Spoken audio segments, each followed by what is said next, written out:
Would you like to go ahead, Vladimir? Sí, aquí estoy. Bien, la ponencia que voy a ver el día de hoy, en principio, muchas gracias por la aceptación, ¿no? Felicito por este coloquio.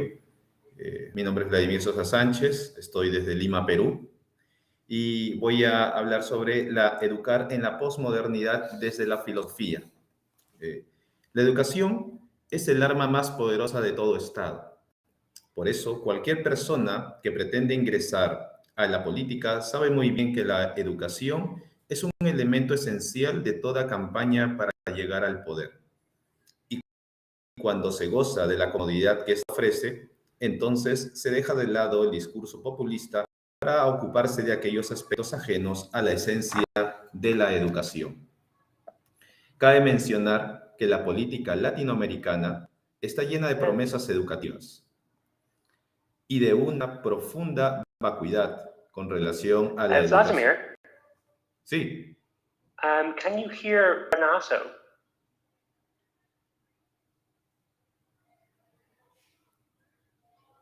Can you hear Renato? No escucho a Renato.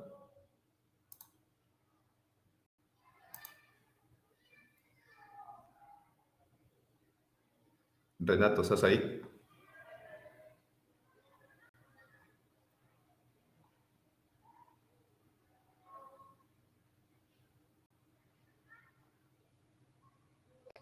Renato, are you in interpretation? Yes, yeah. Sí. ¿Continúo? Yes.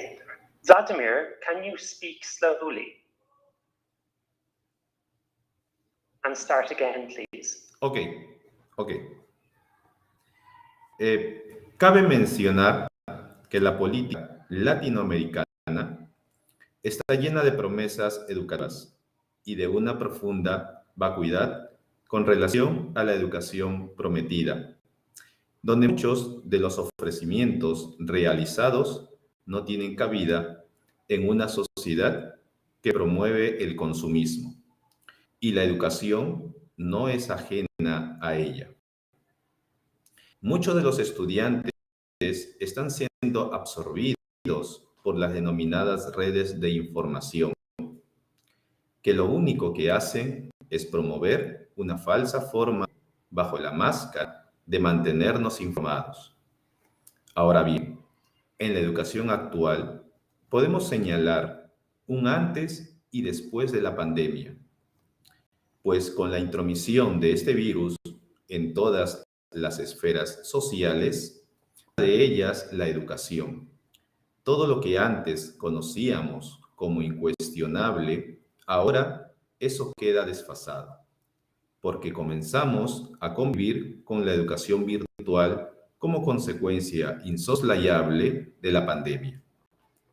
En la educación posmoderna, la tecnología está presente en todos los aspectos educativos y se constituye como único pilar al avance tecnológico, y un retraso cuando los educadores no hacen uso de la tecnología para dictar sus clases o comunicarse con sus estudiantes. La educación posmoderna alaba y defiende la tecnología, pero deja de lado nuestra naturaleza humana, la cual se ve mermada frente al avance indiscriminado de la inteligencia artificial en nuestra vida. La tecnología va minando el camino de la creatividad porque no la fomenta, sino que la distorsiona con la finalidad de que las personas piensen que son creativas, pero en el fondo se busca la supresión de esta. Precisamente, Emilio Lledó sostiene: esta modificación tecnológica del mundo rebaja la creatividad teórica a unos niveles pragmáticos, en los que esta creatividad tiene en cada momento que verse contra. No es extraño, pues, que entre algunos filósofos empieza a plantearse como filosofía práctica, no solo la ética tradicional, sino la filosofía misma. Cierro cita. Este fenómeno actual va buscando la deshumanización de la escuela, colocando únicamente el futuro de la educación en las manos de la tecnología. Pero esto constituye un grave crimen hacia la educación, porque se busca reemplazar a los maestros bajo diversas caretas de innovaciones tecnológicas, dejando de lado el verdadero sentido de la educación, la cual es estar al servicio del otro. Sin embargo, en este caso es la persona la cual estará al servicio de la tecnología. Ahora bien, es necesaria que en el campo educativo se la regule para que no continúe con su proceso de deshumanización de nuestros estudiantes. Pues hoy necesitamos personas que hayan desarrollado su capacidad de pensamiento crítico frente a las estructuras de poder tecnológico que se nos viene impuesto a través de las redes de información. En nuestra educación actual es necesario trabajar con el otro, porque los seres humanos nos desarrollamos en función de las otras personas que nos rodean. No hay una formación solipsista, sino que es en comunidad. Incluso en la autoformación profesional siempre hay una interpretación con el otro. No obstante, la educación posmoderna propone una educación igualitaria, sin tomar en cuenta las características primordiales de los estudiantes. Por ello, Yul Han sostiene, hoy la negatividad del otro deja paso a la posibilidad de lo igual. La proliferación de lo igual es lo que constituye las alteraciones patológicas de las que está quejado el cuerpo social. Lo que enferma no es la retirada ni la prohibición, sino el exceso de comunicación y de consumo.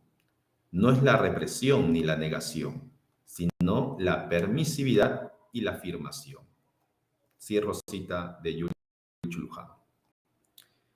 En una educación posmoderna, que otorga primacía a la negación del otro bajo la figura del avance tecnológico, se deja de lado la posibilidad de construir una ciudadanía más democrática, donde los estudiantes, en vez de interactuar con sus pares, se le deja a merced de la virtualidad que no tiene rostro ni corporeidad. Solo es un ente abstracto que dicta sus leyes arbitrarias al margen de lo humano. Ante el avance tecnológico, la educación debe mantener una postura no solo de transmisión del conocimiento, sino de apertura al debate serio en torno a los peligros que supone tener la intromisión de la virtualidad, así como la exploración de la creatividad a través de los recursos artísticos y principalmente el fomento del pensamiento crítico, mediante la valoración del acto del pensar. Por otro lado, es necesario señalar que, como dice Yul Han, la información ya no es informativa, sino deformadora. La comunicación ya no es comunicativa, sino acumulativa. Cierro cita. Y lo que menos se quiere dentro de la educación es acumular información, dejando de lado la veracidad de los hechos y mucho menos deformar la comunicación educativa. La posmodernidad educativa promueve el antihumanismo y fomenta una educación virtualizada como el único ente hegemónico que debe prevalecer por encima de las personas, teniendo como consecuencia una educación individualista donde cada estudiante esté con su dispositivo electrónico, pero sin interacción más que con la propia tecnología, la cual le responderá a través del software, que son preinstalados y que tiene como finalidad la interacción virtual con los estudiantes.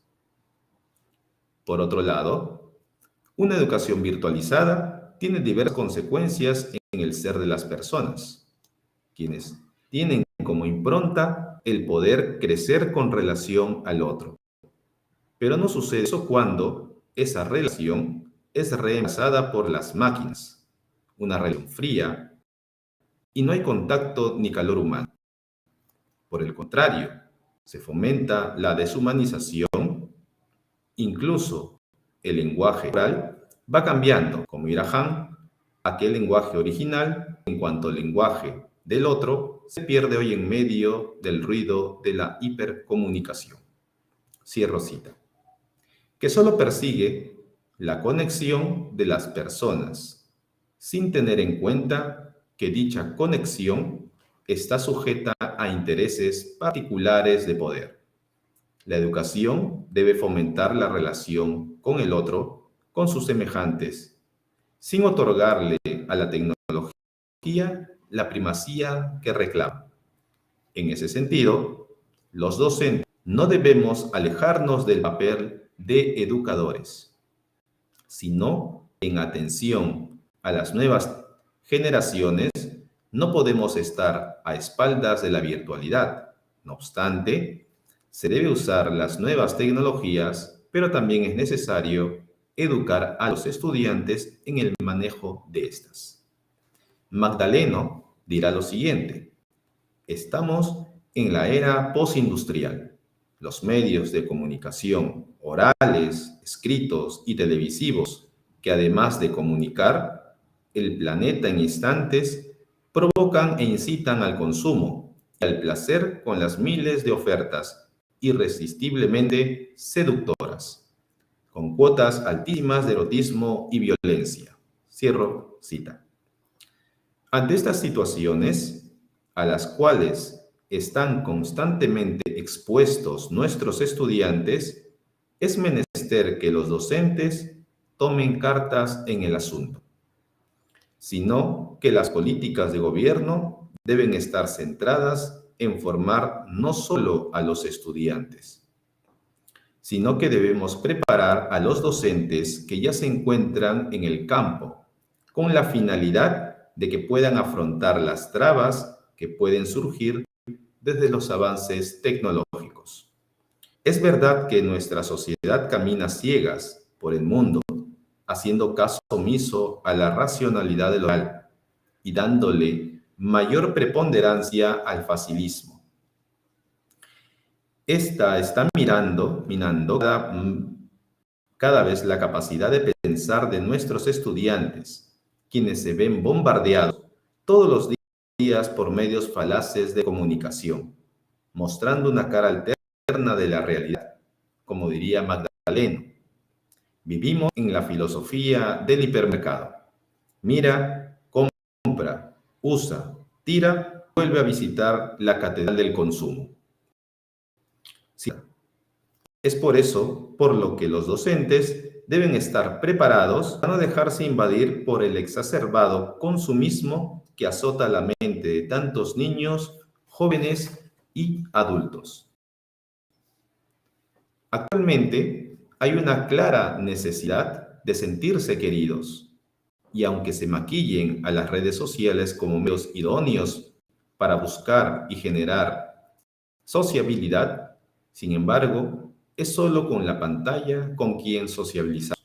Poco a poco va desapareciendo el otro y se va acentuando un profundo individualismo en una constante búsqueda narcisista de nuestro yo interior. Ante ello, Rivera sostiene que el hombre en la sociedad actual se encuentra esclavizado, encadenado, alienado o enajenado, debido a la existencia de una serie de ataduras y cadenas que lo aprisionan, impidiendo que despliegue sus potencialidades y desarrolle libremente su personalidad. Cierro cita. Frente a estas latentes amenazas, el docente debe emprender un camino de liberación. de sus estudiantes, quienes están condicionados por el consumo tecnológico, y es necesario ejercitarlos en el pensamiento crítico, para que aprendan a mirar con discernimiento los avances de la virtualidad artificial, que se acerca con la vaga intención de capturar su atención. Por ello, el docente, durante sus clases de filosofía, debe estar, abro cita, planteando problemas, poniendo en duda, en tela de juicio, las posibles soluciones. Eso permite desarrollar en el alumno la actitud para la reflexión, la capacidad para poder dialogar con los alumnos. Cierro cita. Porque donde se fomenta el diálogo, se va construyendo una ciudadanía más reflexiva frente a la posmodernidad educativa que nos plantea la ligereza del conocimiento. La posmodernidad no toma en cuenta el lenguaje, por el contrario, lo distorsiona y busca nuevas formas de comunicación lingüística, acorde a los tiempos tecnológicos, el cual busca moldarse a las nuevas generaciones e imponer modelos de conductas lingüísticas entre el lenguaje, como diría Jules Han. El fraude universal, la mentira total, invade el lenguaje. Allí se inventa una neolengua, New Speak, que afianza la mentira total. El vocabulario se reduce de forma radical y los matices lingüísticos se eliminan para impedir el pensamiento diferenciado. Los individuos quedan privados de la capacidad de reflejar en el pensamiento un mundo que no sea el del partido. En la mentira total, el propio lenguaje se retuerce y se adapta, como diría el doctor Han, en la que se intenta arrastrar a una educación. De ahí la necesidad urgente de la filosofía en las aulas, donde los estudiantes aprendan a diferenciar aquellas mentiras que hacen creer la sociedad del consumo y que las colocan por encima de la verdad, manifestando su relatividad. Hoy vivimos una profunda crisis de la verdad, pero también del lenguaje. Cabe precisar de que todo maestro, sea cual fuere el nivel o la rama en que ejerce la enseñanza, debe poseer cabalmente su lengua materna y preocuparse de que sus alumnos alcancen un dominio suficiente de ella. Eso diría el filósofo peruano Augusto Salazar Bondy. Vivimos en una aceleración constante, porque todo está sujeto al consumo masivo de bienes y servicios. Por ello, quienes no corren en esa dirección, entonces son considerados retrógradas, que no se han enterado de los avances tecnológicos de nuestro tiempo. Son considerados como seres atemporales que no han conectado con la realidad que la sociedad impone a manera de reglas absolutas. La misma mecánica que está aplicando el aprendizaje de los educandos. No obstante, ellos están más expuestos de forma indiscriminada al consumismo de redes de información a través de la denominada educación virtual, que, a pesar de haber pasado la pandemia, aún en algunos casos se sigue aplicando como forma de trabajo remoto y se deja de lado ese contacto necesario con el otro. Se va perdiendo la relación humana de quienes están en formación. En ese sentido, Walton diría, desde siempre, las sociedades son sociedades de información y de comunicación. Desde que dos seres humanos están juntos, intercambian bienes reales y también bienes simbólicos, como la información. Es evidente que la información desempeña un papel más importante que hace 50 años. Las sociedades son más abiertas, más complejas y las tecnologías más rentables. Creo que ya se cumplió mi tiempo. ¿Sí? Bien, muchísimas gracias.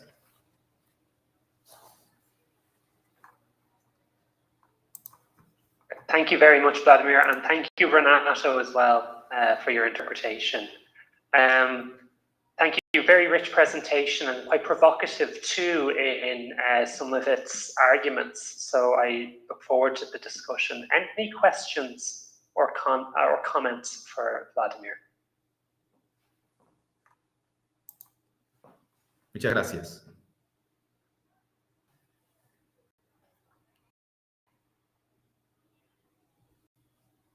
I have one question. I might start the conversation. Thank you, Vladimir. I'm wondering your critique of our post. I think that would be helpful, Renato. Yeah, if you don't mind. Your critique of our postmodern era is something I'm sympathetic to in many ways, but can you hear? Sí. Can you hear Renato, Vladimir? So if you go to the interpretation feature and click Spanish, you will hear Renato. A ver. Ahora. Sí, efectivamente, la crítica postmoderna, ¿no? Es una crítica bastante amplia, sobre todo en Latinoamérica, ¿no? En Latinoamérica hay una propuesta, por ejemplo, relacionado al aspecto decolonial de Aníbal Quijano, un sociólogo y filósofo peruano, ¿no? Que también habla acerca un poco de la decolonialidad del poder y también de la crítica a la posmodernidad. Verse importante como esto ha saltado al ámbito educativo, que propone pues, un elemento más consumista, más de redes, pero menos de la actividad y la actitud del pensar, que es importante. Actualmente, en el Perú, a diferencia de Europa u otros países de Latinoamérica, nosotros no tenemos un área de filosofía en la educación básica, que sería primaria o secundaria. La filosofía solo se ve en las universidades. Y hay una propuesta de que la filosofía vuelva a las aulas para que ayude a los estudiantes a relacionarse, a pensar críticamente, a pensar la realidad y no solo escuchar de oídas y seguir al poder. Por el contrario, puedan hacer cuestionamientos, debates, reflexiones, que es lo que inculca la filosofía. Por eso la propuesta es hacer una crítica del ámbito postmoderno desde la filosofía y que la filosofía vuelva a las aulas, aquí particularmente en el Perú.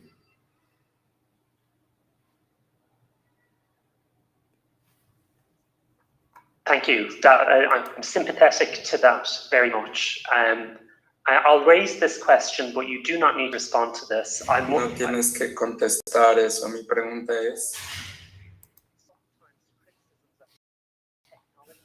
a veces las críticas de la tecnología en la educación, desde mi perspectiva, pueden ser demasiado. Hay perspectivas positivas de la tecnología. Me pregunto, no quiero tomar la palabra demasiado, pero tal vez si hay otras preguntas puedes hablar eso. Voy a abrir a ver si alguien tiene preguntas y podemos regresar. Okay. It was actually building on what you just said, Sean, about of technology. Very much as somebody who's in her mid-40s, I wonder how much generation we are not willing to, we are in a state where we are not very comfortable with what and tap into the rich resources that this new technology of, and also in terms of how much of it is actually stopping us from connecting with the younger generation that going to want from us. So yeah, I thought I phrase it very clearly. En realidad, Sí, Vladimir. Sí, entendí. Sí, ok. sí, en realidad es importante, claro, rescatar las tecnologías, o sea, rescatar la tecnología como herramienta, porque para ello sirve. Es una herramienta para poder comunicarnos, ¿no? Sin embargo, no podemos ceder nuestra libertad, como lo está sucediendo actualmente aquí en nuestro país y en algunos países de Latinoamérica.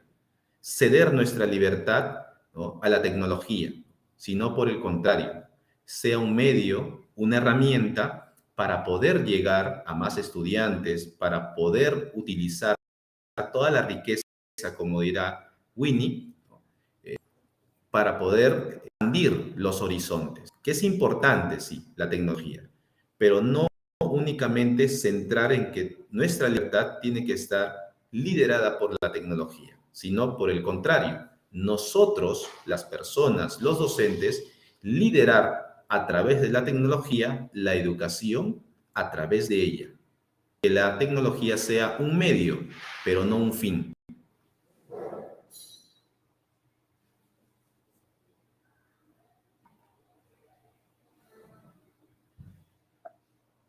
Thank you for that, Vladimir.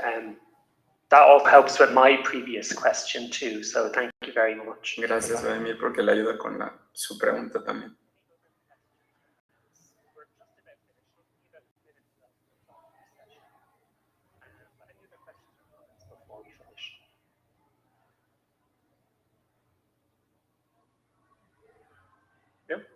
Okay, great. Thank you very much, Vladimir. And thank you very much, Renato, as well, for giving the time. I really appreciate it, really. Thanks so much.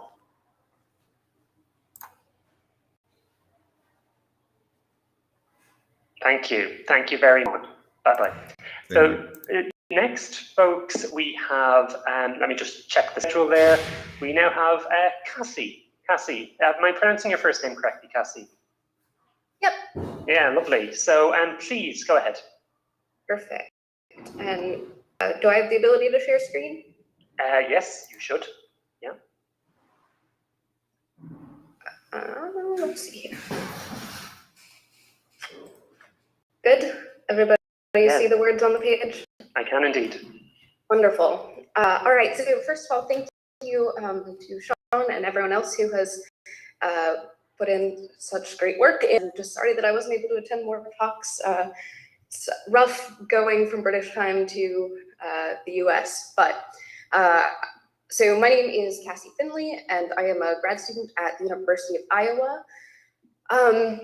So I want to talk a little bit about a project that I'm working on in terms of sort of meta-philosophy and also philosophy of education, which is developing this virtue dialogue framework. So I want to talk a little bit about teaching philosophy as virtuous dialogue, and specifically in this context, using it as a framework for understanding what it is to teach philosophy across, from kindergarten, primary school to secondary school, high school, and up into higher education.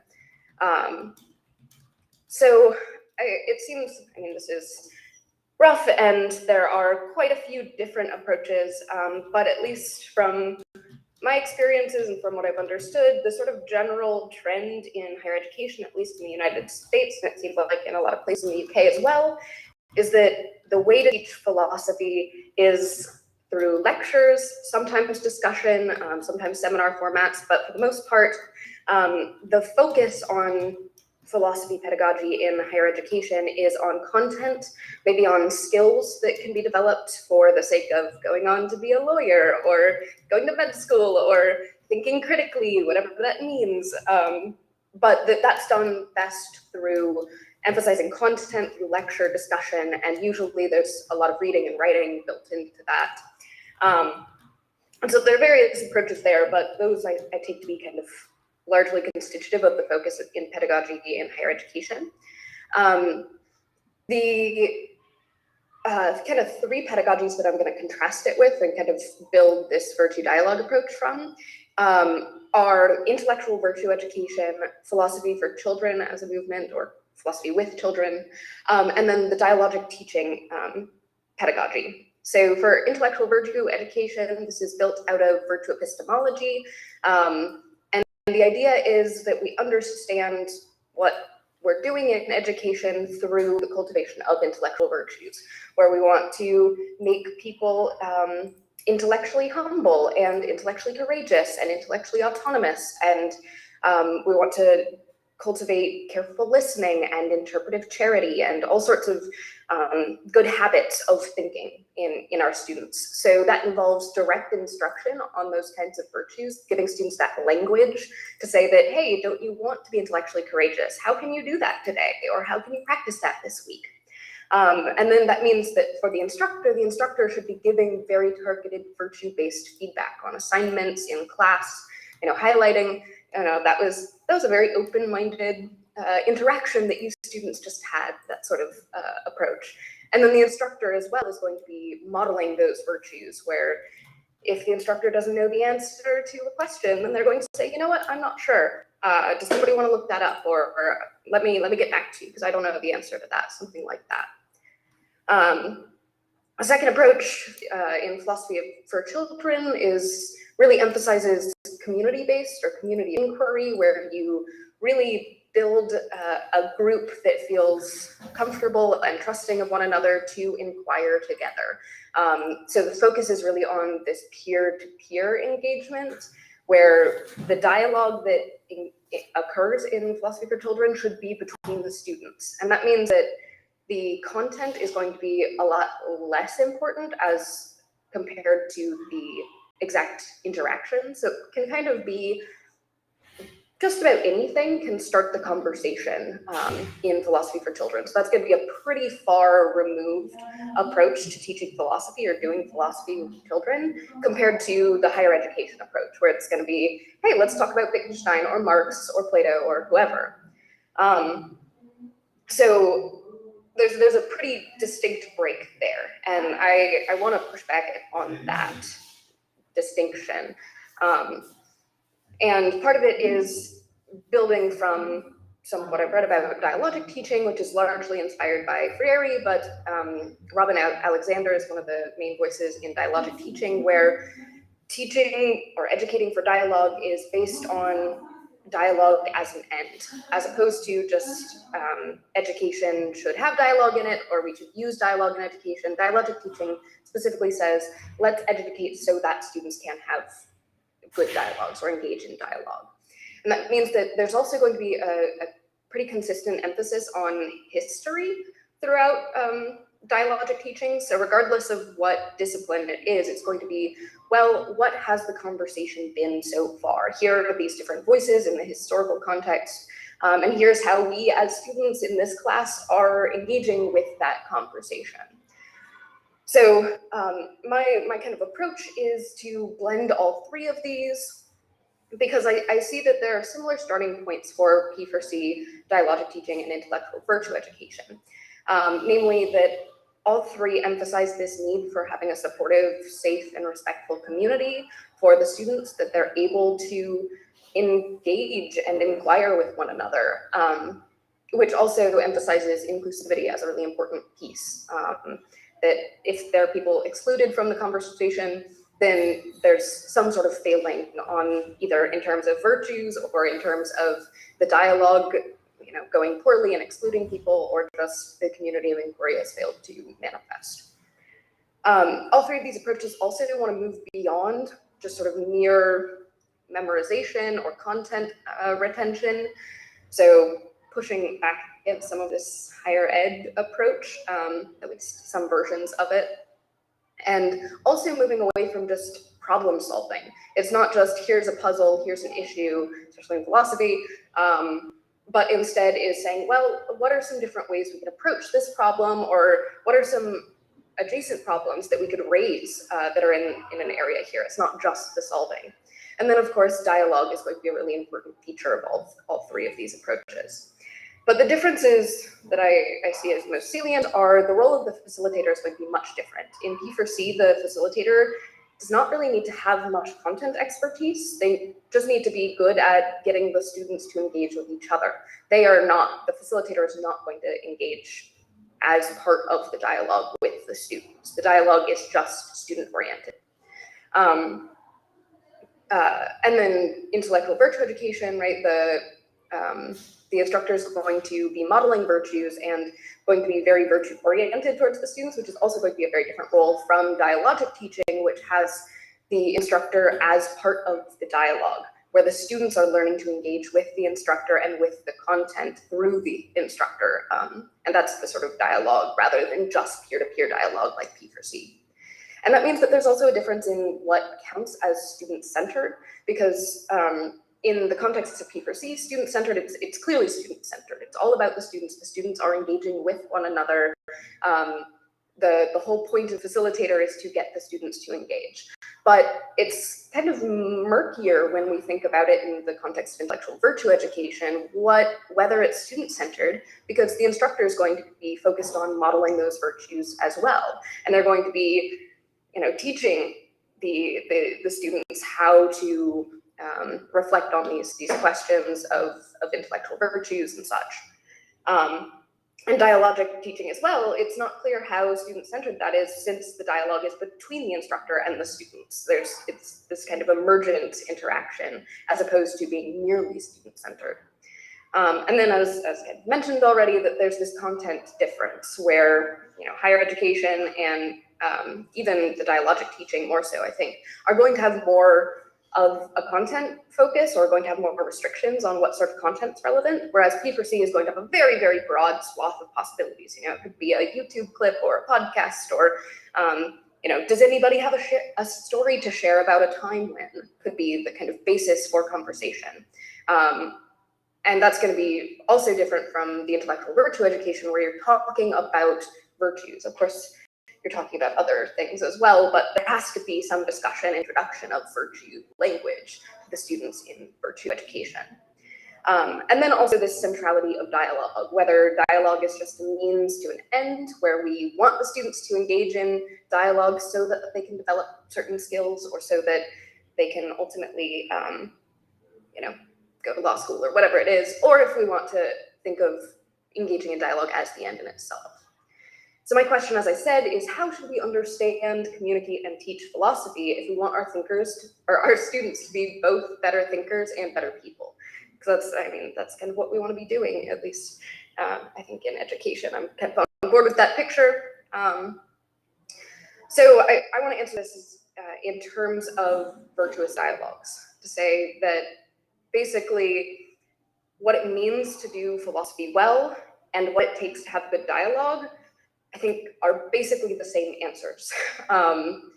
So these I just pulled from some lists of intellectual and moral virtues, but I think one way of characterizing a good philosopher is that they are understanding, they're careful, they're attentive to detail, they're reasonable, open-minded, civil, they're interpretively charitable, right?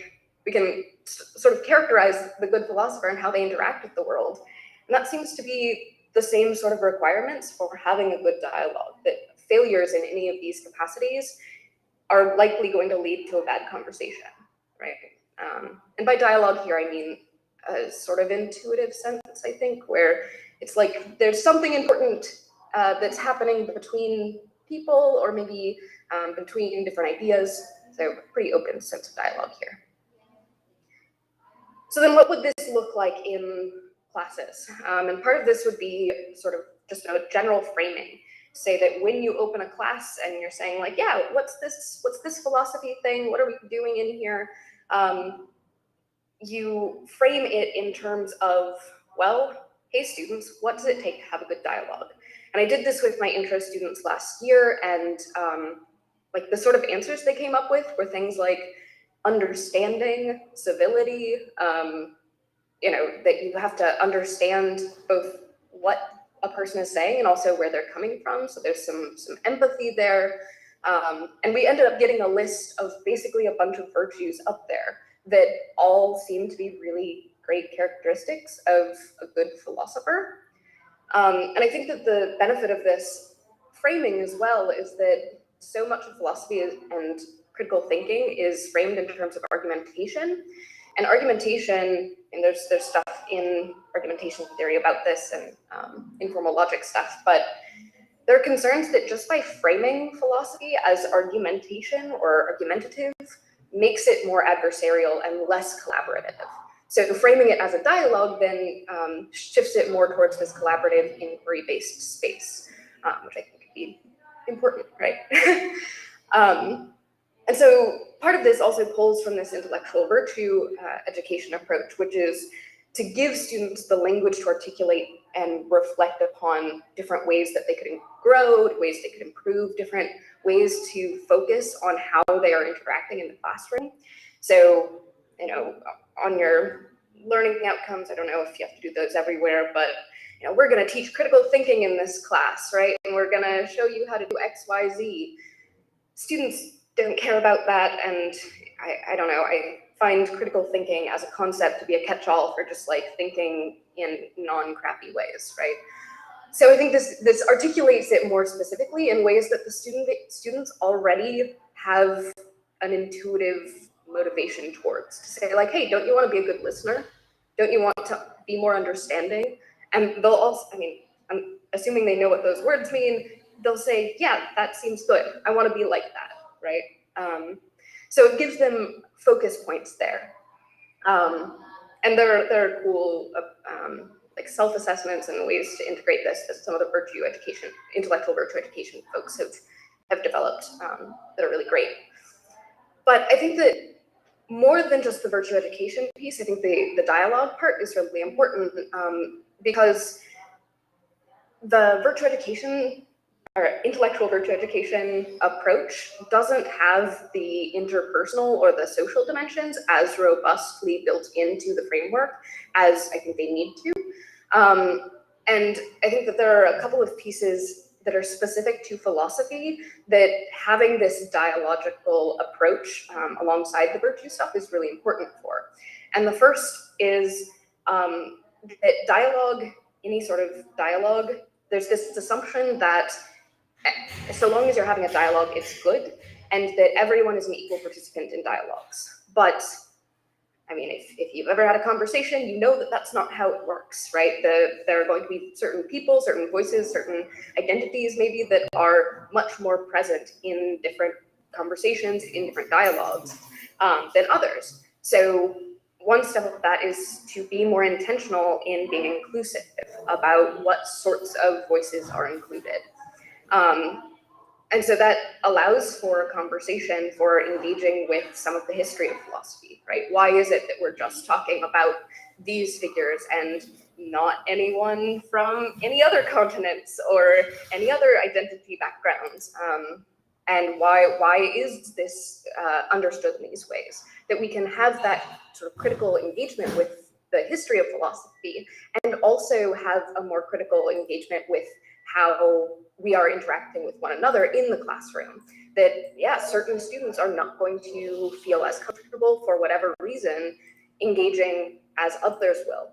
And different topics also are not going to be as open to certain students as others. And that we also need to be responsive to that. We can't just expect everyone to be able to speak to every conversation topic.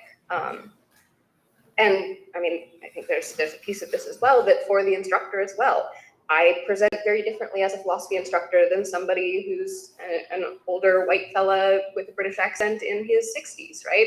Like, I just won't ever have that street cred in the philosophy world, at least kind of social identity wise. And so I can be interpreted very differently than someone like that. And that, I think, is an important piece that we need to reckon with as philosophers and as kind of representatives to potential future philosophers. So I see that there are kind of multiple benefits, I hope, for this approach, and I'd be curious to hear folks' thoughts on drawbacks or potential concerns about this approach.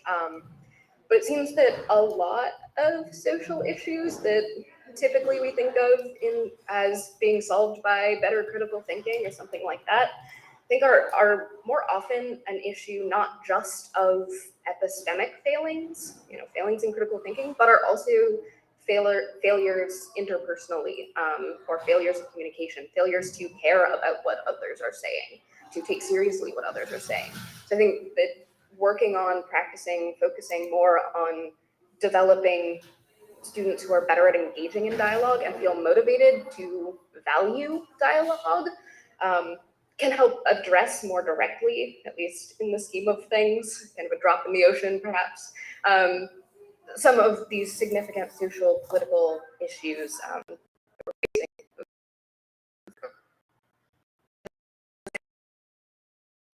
pieces like that. I think that at least hopefully it avoids some of the potential concerns about like dogmatic moral education. I think there are a lot of worries when you start saying, yeah, let's talk about virtue education in this sort of character development sense, that always students how they need to be what's right and wrong for them. I think by emphasizing their ways of engaging with others, that necessarily builds in this interaction where they have to be able to judge how best to interact with another person.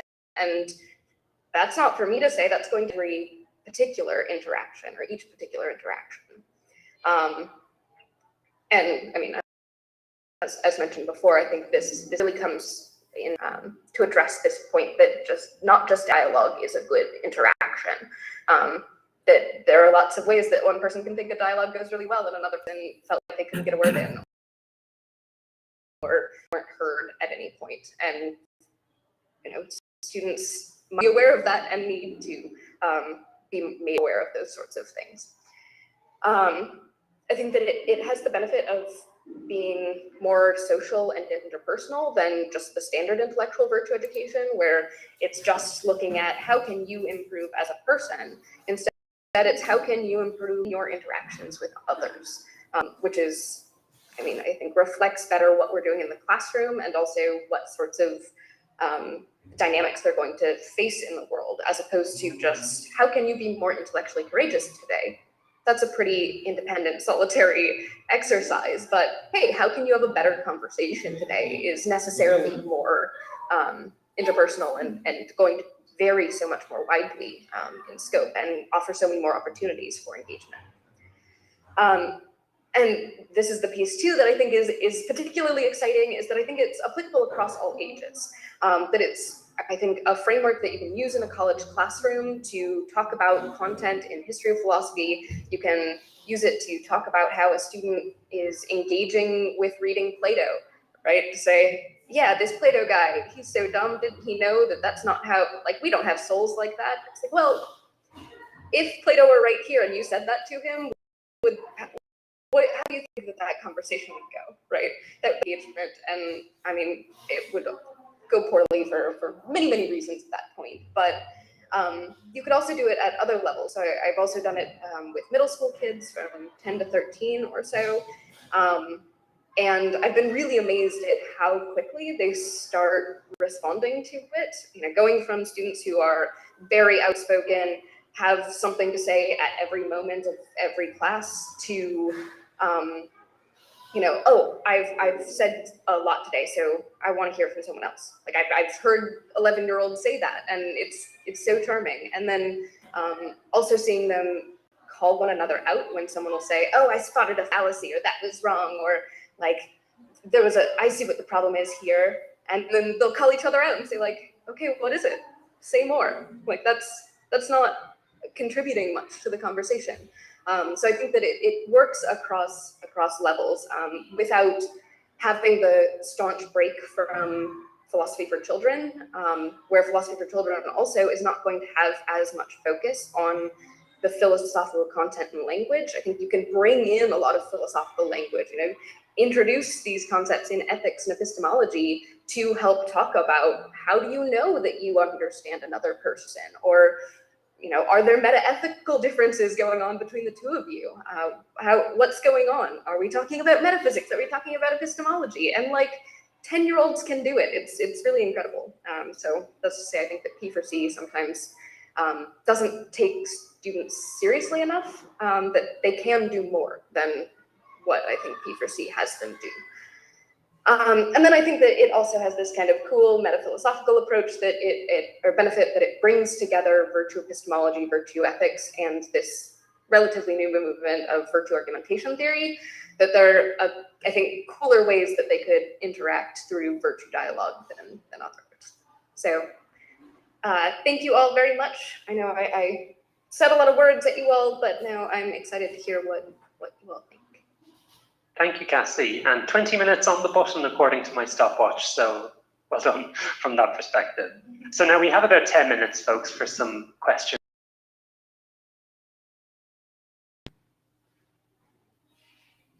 Winnie, please come in. It was actually an applause. but I really like your idea of that critical thinking is really just, it can be a very problematic name, because I think I stopped using it with my students when I was still a teacher, and instead I just use careful instead, like careful thinking rather than critical thinking, because very often it's not, I don't necessarily want to encourage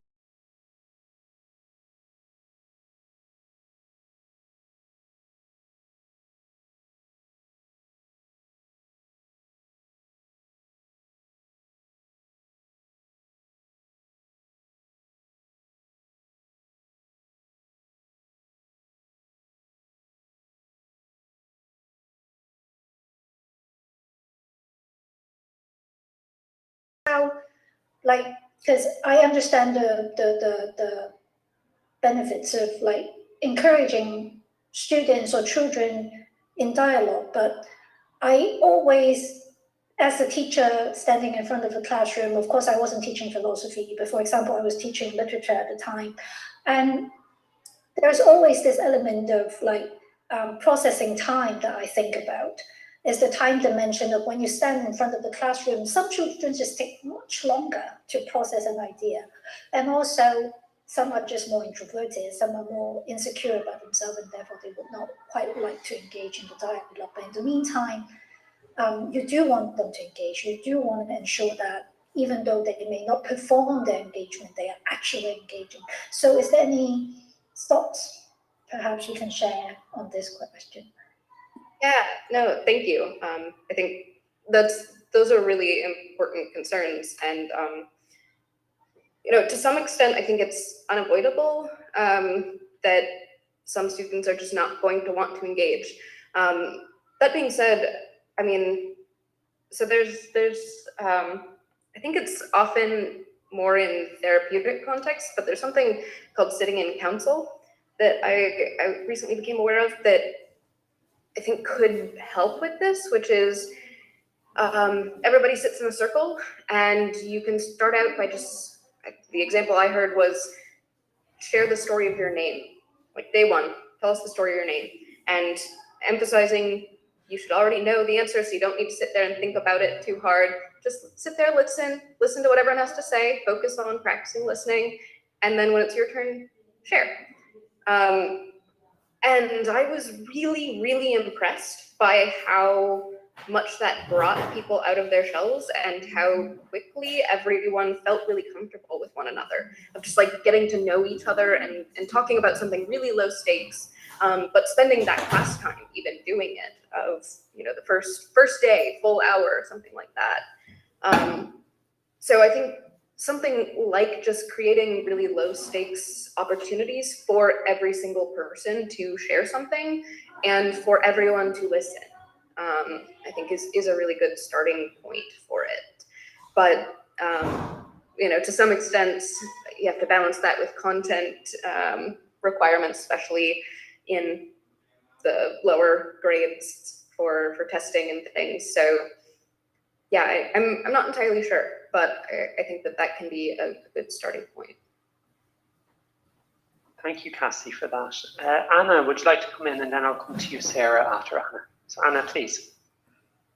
Yeah, so I just wanted to add to the discussion by saying that I feel like at some point, whether we are researchers or working as researchers, classroom teachers, department heads, whatever role there is, at some point we're all gonna get caught up with these concepts, critical thinking, creative thinking, whatever is like the most popular concept, and in higher education we see sustainability now and all these concepts. But I feel like what matters the most when we as individual teachers or practitioners, we want to implement or foster these skills, is not to focus so much on calling out the actual name. So when I was teaching, I didn't care to tell my students, oh, today we're gonna be using critical thinking in our class. Like I try to focus it more on today, this is what we want to achieve, and then try to use instructional scaffolding or any other instructional strategy, metacognitive strategies that would help them achieve that without them necessarily knowing what that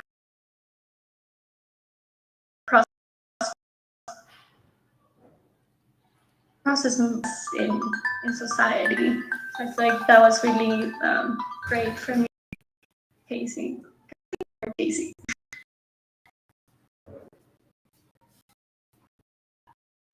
Yeah, Cassie.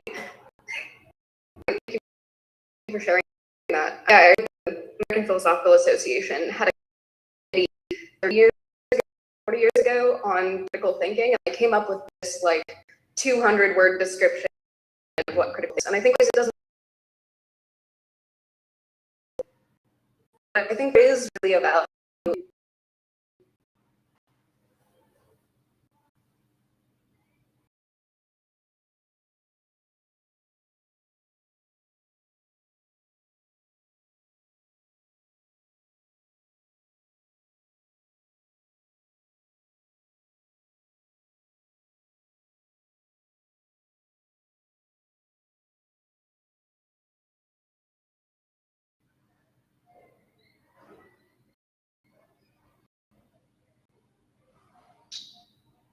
Sure. Good morning, Cassie. Thanks for this presentation.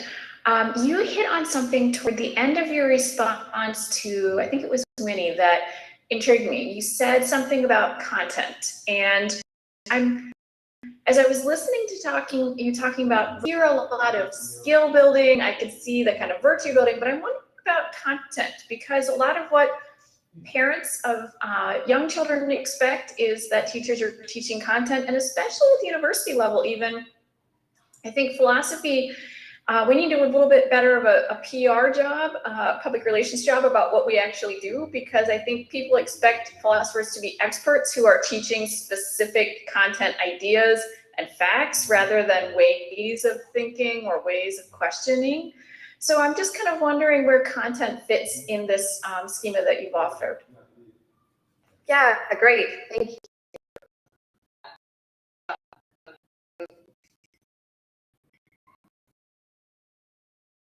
Content ends up being instrumental to developing these virtues. So one way that I think that this fits really nicely in is doing like close readings. So I gave my intro students Augustine, I gave them Aristotle, and I said, here, I want you to read every line and describe what's going on. Like rewrite every sentence in this paragraph. What does it say? How does this argument work? Don't engage critically with it, just like do the sort of close reading exegesis bits.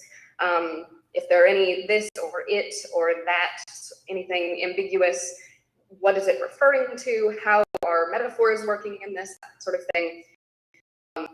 And this sort of close reading exercise, then I think they learn to engage better with the text, but also they're now to speak to the arguments, like argument against astrology from Augustine, or here's a block on identity. That reading, I think, gives them the content better than if we just handed it at them, and it's smaller, but that smaller piece they can articulate much better than I think the sort of general regurgitation. So I think the content ends up being more of a focus on depth than breadth. I don't think that this would work well if you are really hard sold on doing a broad survey class. I think that there are also a lot of not do a broad survey class because you can't go really in depth into engaging with them. So I think that to some extent you might be sacrificing something, but I think the content that they do engage with, they can get more deeply and have greater impact on them and be able to speak as more of an authority to it than we otherwise would. Yeah, I can definitely see that whole breadth, over depth going on there. Thank you, Cassie. I appreciate that. Thank you so much. Thank you all for your feedback and comments, and Anna, to your comment in the chat as well. Thank you all. Thank you very much, Cassie. Really a great presentation. It's also interesting. We can maybe connect again. I'm wondering around the distinctiveness of this when you compare to other subjects too, other than philosophy as well. Is there something unique about philosophy that enables this? But for now, we'll move on to our third and final presentation of this session with Yula. I'm pronouncing your name correctly, Yula, yeah? Yeah, quite well, yeah. Thank you for voice. Hello, everyone. I think that I can still say that I'm a PhD student at University of Warsaw in Poland.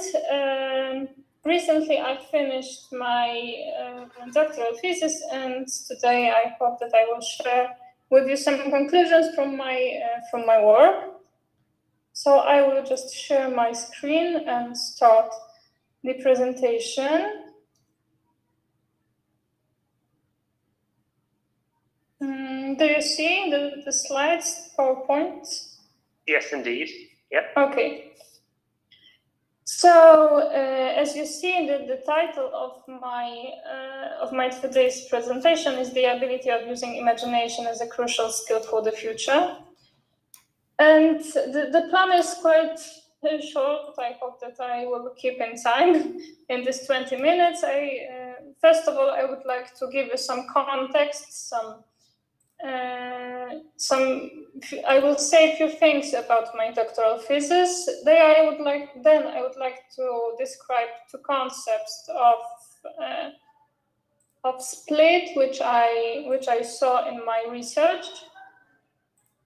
Then I will say something more why I think that imagination can be an intermediary in the experience of the void. And finally, I will say something about the meaning of the void and imagination, and shortly summary what I would like to say today. On the slide, you see my research problems and keywords. The title, the main topic of my doctoral thesis was Pedagogy of Imagination, the Educational Potential of Bolesław Leśmian's Poetry. And who it was. Bolesław Leśmian is one of the greatest Polish poets. Maybe he's not the most popular in Poland. His works, his poems are rather difficult to interpret or analyze, but they've got really philosophical potential. So that's why I chose him to analyze and to provide some links between education, literature, and philosophy. There's no time to describe all these research problems, but what I would like to say is something about experience and hermeneutic. These two words shows not everything, but a little bit about the methodology which I use in my research. And in this point, I think that it's important to mention that especially the most important authors were for me Hans-Georg Gadamer and Paul Ricoeur. Their works really inspired me to analyze very, very deeply these poems, and they bring me some really, I think, interesting conclusions to think about the education. So the first I will describe I hope shortly, the concept of subjectivity and transcendence in Leishman's poetry. I'm not really happy with this word subjectivity and objectivity. I'm not sure if it's a good translation from Polish. So I will shortly say what I'm thinking about when I'm saying subjectivity and objectivity. So for me, subjectivity is something, is a situation where you are aware of who you are, where you are aware that you are a person and a human being, and objectivity is something, it's more materialistic object, like a thing. And in Leishman's poetry, we see that transcendence is understood at first very poorly, because it's stepping out toward objectivity. When we are thinking about transcendence, it's always like it's something really higher, that it's some identity,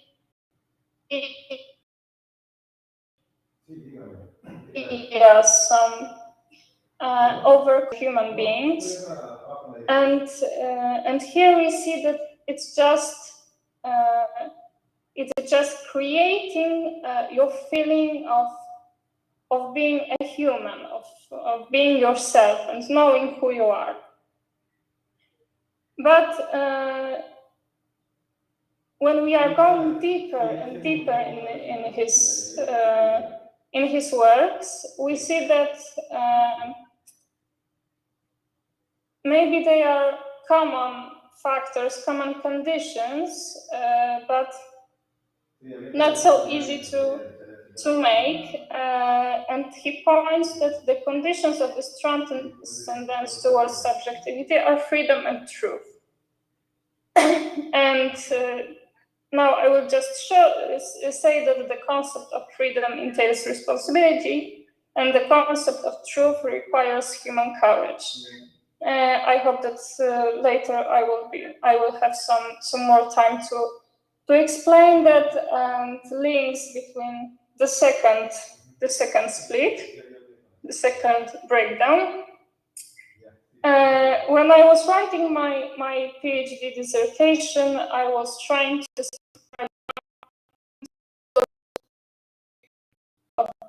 being in Leishman's poetry, and I think that I might say that he understands being the experience of disintegration, that in human lives we experience something which disintegrate our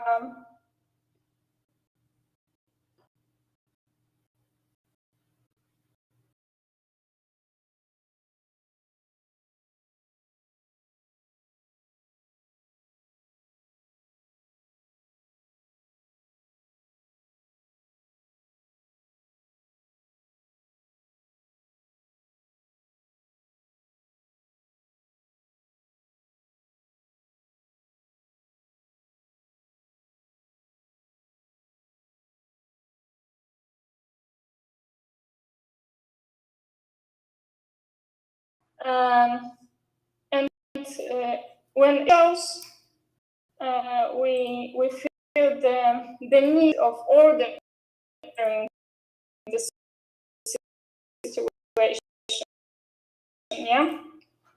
And he sees, Leishman sees two ways of transcending this. Today I would like to focus just on a void. If you will be interested, maybe in Q&A I will say something about love. So, what is a void at first? In his poetry, I think that we might say that it's it's close to the desert. It's an empty space, full of silence. It's open space. And when you feel this discomfort, when you feel this pain, this suffer, and you touch the void, you have no chance to run away from it. And what is the role of the imagination in this whole process? Yeah. Imagination I understand as a visual way of thinking, which has a potential character, and because of that, we can't say that it's completely true or false. Like, for an example, emotions. Our emotions are always true, yeah? Even if we're thinking about something and it's not in reality, our emotions, when we are experiencing something in our imaginations, are true. But there is a little bit darker side of the imagination, that when there is a clash between imagined assumption about the world and reality, the person experiences a split, the suffering and disappointment. And this is the reason why I'm thinking about the imagination as an intermediary in the experience of the world. So the imagination, this visual way of thinking, leads to a void, which invites one to experience with all the intensity this breakdown, this pain which was created by this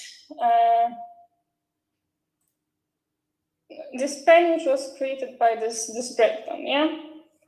And why I'm thinking that it's important now in today's education, and here I would like to give you some links between these four terms. I mean, truth, freedom, responsibility, and courage.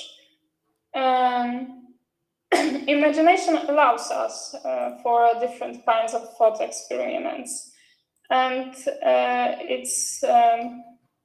I think that it's safer than we would arrange some events in real world, yeah. And it allows one, yes, to experience different kinds of emotion, as I said.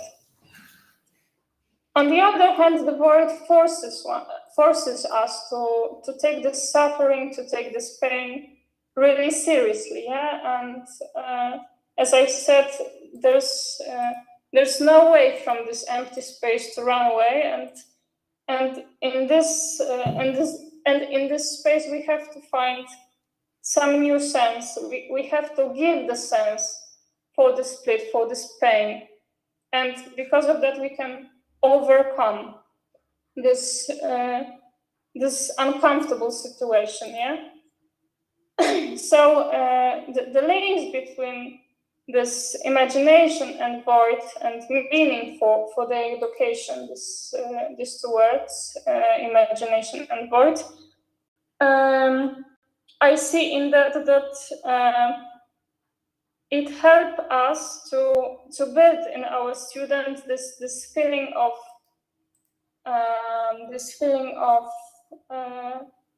freedom, of responsibility, of truth, of courage, yeah. Because when you have no other choice than find another way of thinking about yourself, about your life, then when you have no other choice than give a sense these events which you experience, you have to teach yourself how to overcome, and with this experience of overcome something really harmful, for that you have this feeling that nothing will stop you, and you have more self-confidence and more courage to following the truth which you find. inward. So I see that I've got a few more minutes, and I will try to summarize my whole presentation. Maybe a little bit idealistic, but I hope that you will like it. Why all this is important when we think about the future? The title today's conference was History, Justice, and Future. And I mentioned a little bit about it, that that it can build, overcoming the splits, can build the courage in our students. I think that it will build maturity too, because when I observe what is going on, and when I see all these words, when I see all this suffer and pain, not just on the street.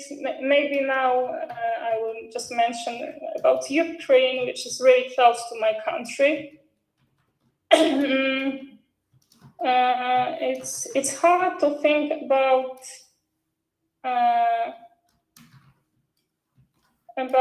good years which will happen. Yeah, and I think that this type of thinking about imagination, which helps us overcoming our pain, give us a little bit of hope that there will be a better future, and which I suppose is important for everybody, for teachers, for students. It builds in them a courage for saying the truth and following. And sometimes I blame this whole situation with a war at Ukraine for the immaturity. Yeah? And I think that it will help us. I'm sorry. Build maturity too. So yeah, I will finish here, and if you have some questions, please feel free to ask. Thank you for listening. Thank you very much, Judith. Really, thank you very much. If you could stop sharing your screen, and then we can. Oh, yeah, lovely. Yeah, so I'll open it up to some questions or to some comments for you. Anyone have anything that they would like to share? Please raise your hand.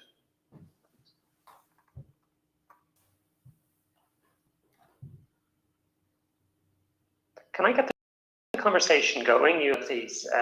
When you were presenting, I don't want to reduce the argument to practical application, so forgive me if my question sounds like it's doing so. It's not my intention.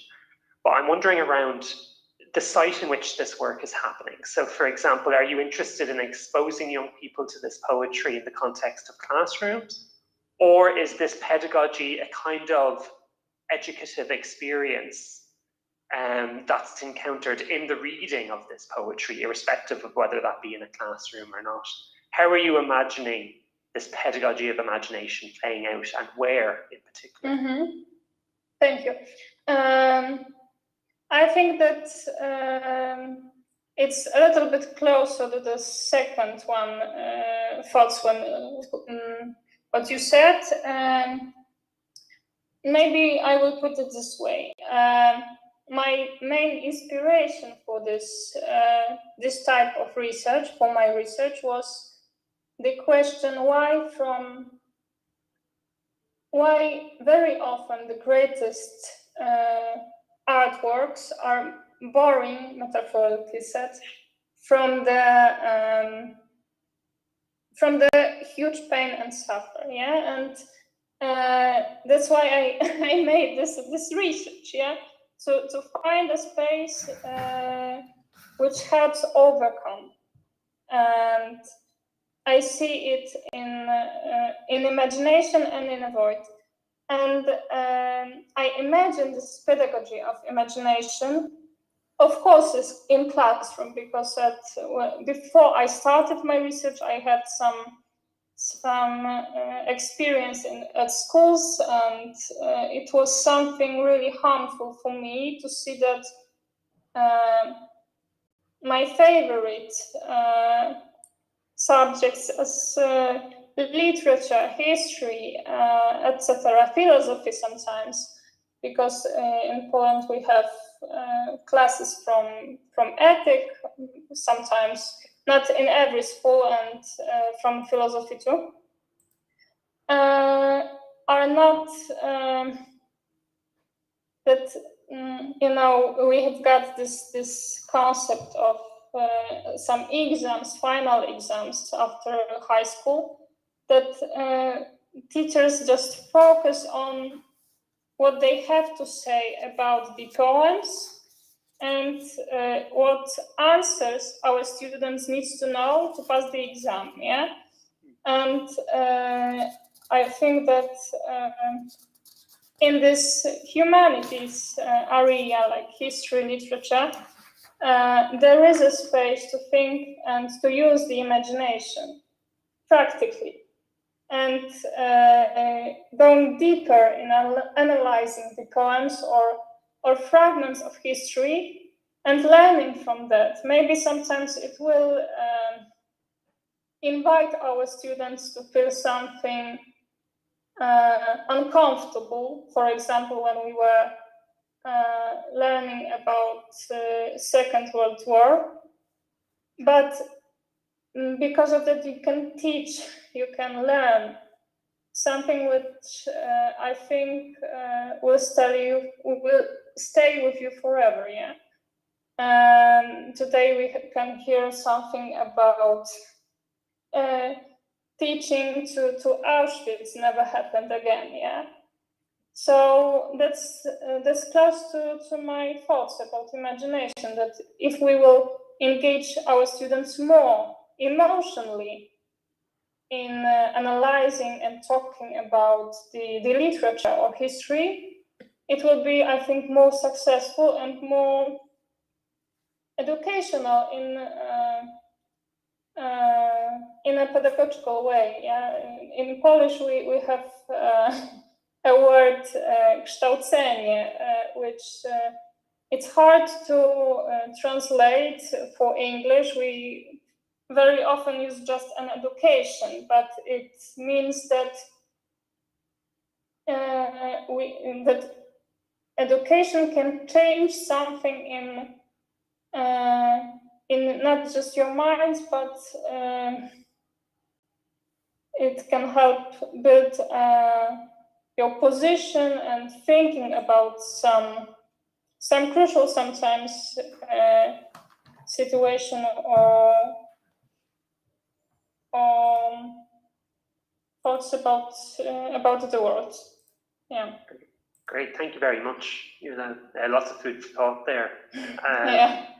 Jan, I might ask you to come in, and then Lisa, I'll come to you after Jan. So Jan, please. Yeah, thank you for the interesting presentation. I especially like your take on poetry, or that you take poetry as a kind of object of research. And actually, I wanted to ask you, what do you think about the relationship between art or poetry and philosophy, or between poetry and research? Because I think this is a very interesting kind of point of intersection, and I'd like to hear more. What do you think about? Sometimes, especially when I was analyzing this one specific author, I mean Bolesław Leśmian, it seems that these two areas of knowledge are really, really close to each other, and on this author, I can experience on myself that this words which others says about him, about his work, that it's, to translate it well, philosophical poetry it's really true that sometimes I hope that my research shows that that the beauty, it's not just for for fascinating us, yeah, but there is some really deep thoughts which can help us thinking about the world and about self. So I agree with you 100% that it's really that I see that these two areas, this literature and philosophy, are really, really close to each other. Thank you for the question. Thank you. Lisa, would you like to come in? And Yuda, we might have time for a 1 minute response to Lisa's question. Yeah, mine was just really about this presentation, the one before, because to me, I'm sort of relating it back to my practical experience as a teacher in primary school. And both of you seem to talk a lot about development skills and skills teaching. And I'm just wondering, at the moment in England, we have a very knowledge-based curriculum. Skills are almost become a dirty word in primary school education. And while it's totally possible to do the skills, I wonder how you fight that kind of, the government have told you this is what you need to teach. How do you manage to get around that, to teach it in a skills-based way? Just wonder if you have any tips. I understand well you're asking some about these exams and finalists, yes? No, all the way through. I mean, our primary curriculum is knowledge-based. It's about children to know X, Y, Z. And the idea of skills got kicked out years ago, which obviously most of us will still try to shoehorn in when we can, but obviously in the consistency goes. Is it something that needs to be looked at, for example, in initial teacher training to make sure that, I don't know, we have become a kind of a very top-down, they need to know X, Y, and Z?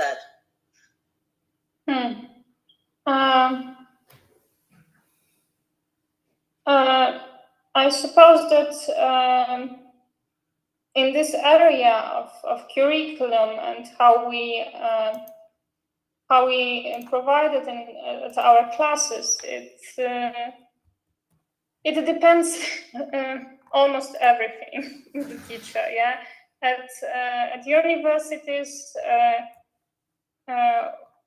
our teachers are learning this specific areas like history and literature, and I think that we and you know, we've got this curriculum. It's quite there's a huge palette in this curriculum of content that we have to teach, yeah.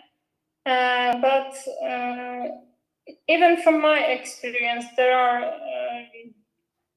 are teachers who just run these programs strictly and do nothing more, and it really sometimes looks like not an education or pedagogy in real way, but it like exercising and practicing passing the test. But from my experience, there are teachers who give you something more. I remember until these days my teacher of philosophy at high school, who first see in me the potential for doing something more with philosophy. So if it's a good answer for your question, I hope that I give you it. And I think, yeah, it's we've got a huge how to see it, freedom how to teach, yeah. And it just depends from person if she or he wants it or not. Thank you, Yuda. And Lisa, I think you've kind of pointed to something that's come up quite a lot in a number of sessions today, which is kind of the challenge of navigating these ideas in the contexts of the realities of schools and their location within social and political contexts. So yeah, lots to think about. Thank you to the three presenters who led the session. I really appreciate your time and effort. To Vladimir, to Cassie, and to Yula. Really. I'm conscious now that the kind of break session, those who were in my session might be a little bit, maybe 5 minutes away from the screen.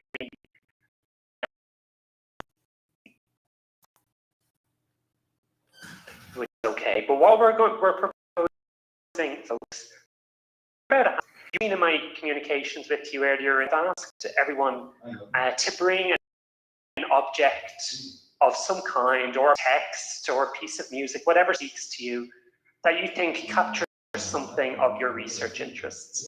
If you haven't done that, do not. You can just talk about your research interests, so there's no pressure here, folks.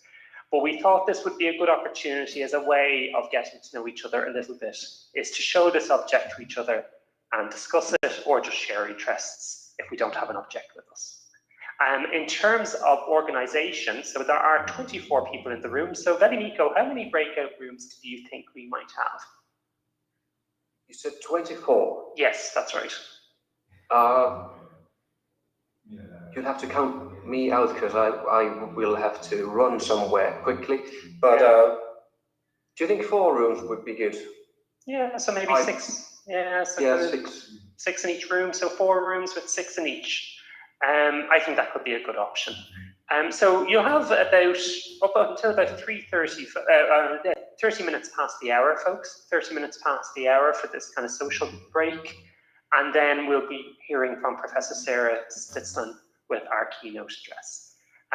So the breakout rooms, Velimiko, will you do that, or shall I? Yeah, I can do that. Lovely, thank you. But to close the old ones. Great.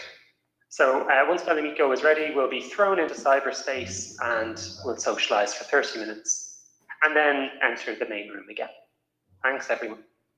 And shall we, is it on Lady Fortune to decide who's talking with whom?